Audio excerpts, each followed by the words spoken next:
Ụmụnne m nsogbu dị. Anyị tige na ụmụnne anyị nwoke na-ekpere ụmụnne anyị lekwe ha ụmụ okorobịa abụọ. Anyị tige na ha na-ekpere chai Chineke bi n'eluigwe unu anụkwa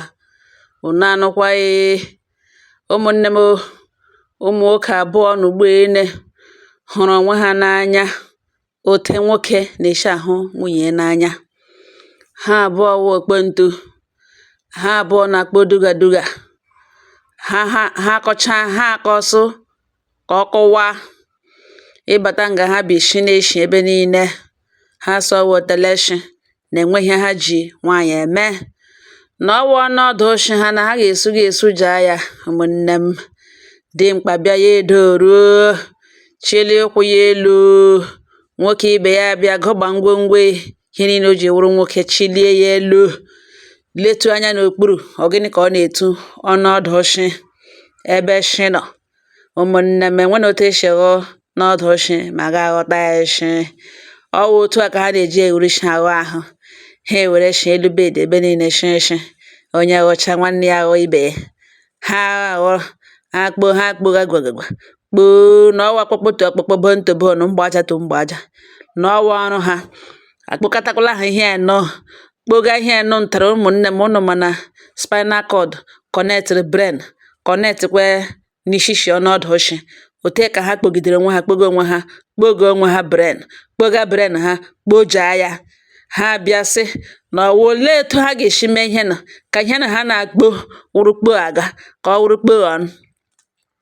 Ha sị na ha ga-alụ, ha ekpebie ịlụ. Ụmụnne m ha sị ha ga-alụ di na nwa na ha ga-alụ di na nwa na ha ga-alụ onwe ha biri dịka di na nwunye. Ụmụnne m ụmụ okorobịa ọma chei ụmụ nwaanyị elu zuola abụọ kelene na ha ga-alụ secretly. Ha alụọ gbaa akwụkwọ birizie lakpụrụzie n'ohuo wozie kpomkpomkpo uri kpomkpoja kpokiri onye akpo dimkpa si ya wee odogwu ya bịa ya tụkpugharịa dimkpa ibe gịnị kpum ya ewere ihe ụwa nma ya n'ọnọdụ shi. Ha kpụrụ onye akpo ụmụnne m. Ha agụgba ọkpụkpụ to ọkpụkpụ muscle to muscle mgbidi to mgbidi kpokiri. Akpọgakwala anyị ihe anọ ntara. Ụmụnne m eṅude ha pịta ha nọtụ oli na apịtara ha abịa hụ akwụkwọ gosiri na ha alụọla onwe ha dịka di na nwunye. Okwu eruo court. Jọọjị elege ha mmadụ abụọ lege ha cheta ote nwunye na-esi atọ ya echeta ihe nwaanyị na-atọ ya elege ha ma shi another planet bịa ya elege ote ha shiri gbaa Chineke question dị iche question na-ekwesịghị ịgba Chineke na omegenu ke nwaanyị na ihe eji nwaanyị eme ọkwa nwaanyị mụrụ ha asị Chineke nọ Chineke amaghị n'ebe ihe ụtọ nọ na ọwụ ibe ike shi nwoke to nwoke ọkpụkpụ to ọkpụkpụ mgbaja to mgbaja iron to iron bend and select kpokiri kpohueghe. Ha challenge Chineke na amaghị ihe ole otu o si kecha ihe ụtọ si na ọ nwoke na nwaanyị mba na ọ nwoke na nwoke. Jọọjị elege ha si n'ọkwa na ndị ka oshi obodo ebe ha sị ha alụọla nsị legebe marriage certificate ha legelege so nsogbu anọ ebe okwu ahụ awụọla ihe dịbara chi. Let us check the nature. Yes, ka elele dị nature ka elele nụ akara njirimara nature. Jọọjị elege ha sị ngwa nsogbu anọ na ha lụrụ no problem na ha kpogo onwe ha n'ọnọdụ oshi no problem na ya ga-enye ha house arrest 12 good months. House arrest ihe niile ha chọrọ nọ n'ime ụlọ ahụ. Nri nọ n'ime ụlọ ahụ. Ihe ọbụla ha chọrọ ke na-anọ ha eme ka ọla ewebatara ha na agụrụ elu na ala gosise eku niile zụrụ ya zụchie so ha lekwa oteleshekọ na o nyere ha 12 months na ya achọghị ịmụta ha ga-eme mana otu nna tọọ otu nna ya ime. Ọ wụrụ gị nwa nwoke nwaanyị ngwa chee otele tụrụ ime na otu nna ga-atụrịrị otu nna ya ime. Ọ ihe mkpebi jọọjị nyere ha na o nyere ha 12 months ịpụta dị otu onye para aka na afọ na ya arụla ime na ya arụla ime ma ọ wụ ya after 12 months na a ga-sentence ha to life imprisonment or akọpọ ndụ ha n'ike gbuo ha. Ụmụnne m ọha m jisi ga etinye ha n'ekpere This is where nature calls.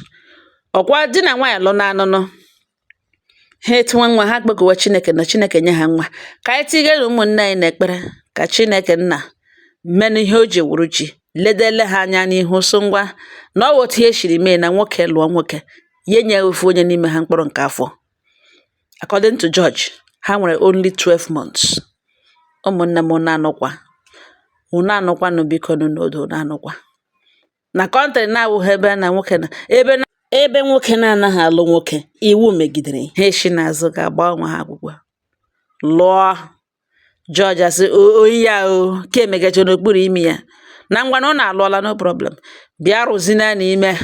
Otu onye tụrụ ha ala ime okwu gwụrụ agwụ. In fact legalize ya. Ọ ya wụ ihe ha gụgbọrọ onwe ha nga ugbo ene na-atrai lọk elekwechi ha anya n'ihu. Unu lee anya otu nna pikwiri n'azụ obi ebi kemgbe ekwere nwa ha ikpe n'ụdị ejiri nwa ha na nye ha 12 months.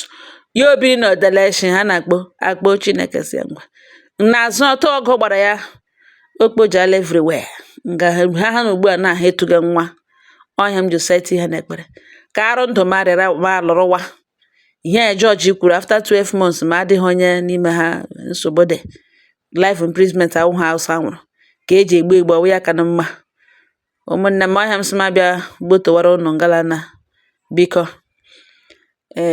mgbe ụfọdụ o nwere ndị anụ ahụ ha na-akpọ oku pụrụ iche lee ya ma o kwesịkwara ekwesị ma o kwesịghị ekwesị nyere onwe gị aka. Ihe nwaanyị na-atọ ihe nwoke na-atọ ka edere ụmụ nwaanyị. Ọ dịkwara ụfọdụ ụmụ nwaanyị si na mba na ọ era mmamịrị era oteleshi era ihe niile a na-ara akarịra na ọ ya ka mma. Chineke nna mere ha ebere ma o mekwere anyị udo chi ya.